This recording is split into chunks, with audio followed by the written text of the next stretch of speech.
এই দেশের কোনো আওয়ামী লীগ, কোনো বিএনপি, কোনো জাতীয় পার্টি, কোনো জামাত শিবির যে কোনো লোককে জিজ্ঞেস করেন আপনি কি মুসলমান, বলবে হ্যাঁ আমরা মুসলমান। আপনি কলমা নমাজ সূরা কিরাত কোথায় শিখছেন? প্রত্যেকে এই উত্তর দিতে হবে মক্তবে শিখছি, মসজিদে শিখছি।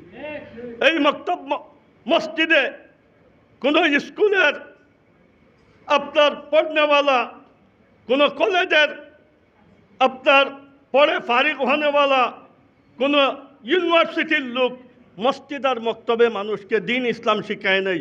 এই জমিয়তের লোক, এই দারুল উলুম দেওবন্দের আপনার কওমি মাদ্রাসার লোক তাদেরকে ইসলাম শিখাইছে।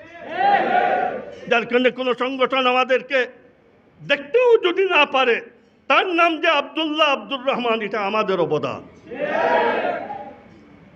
যার কারণে প্রত্যেকের পার্টি করার অধিকার আছে, ঠিক আছে পার্টি করেন, কিন্তু জমিয়তের অবদান, কওমি মাদ্রাসার অবদান, এটাকে কেউ অস্বীকার করতে পারবেন না।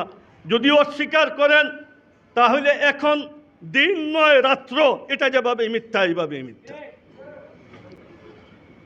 আমরা আগামীতে যেখানে এই দেশের মানুষ যাদের কাছ থেকে দিন শিখছে, যাদের কাছ থেকে স্বাধীনতা আর আজাদির নিয়ামত সংগ্রহ করেছে, আমরা চাই আমাদের ছাত্র সমাজ, আমাদের এই দেশের সম্পূর্ণ পাবলিক মুসলমান ভাই, আমরা যে মাদ্রাসায় পড়াই, এই পাবলিকের, এই আমাদের গ্রাম দেশের মুসলমানদের ছেলেরা ওইখানে পড়ায়, বাহিরের কোনো লোক নয়।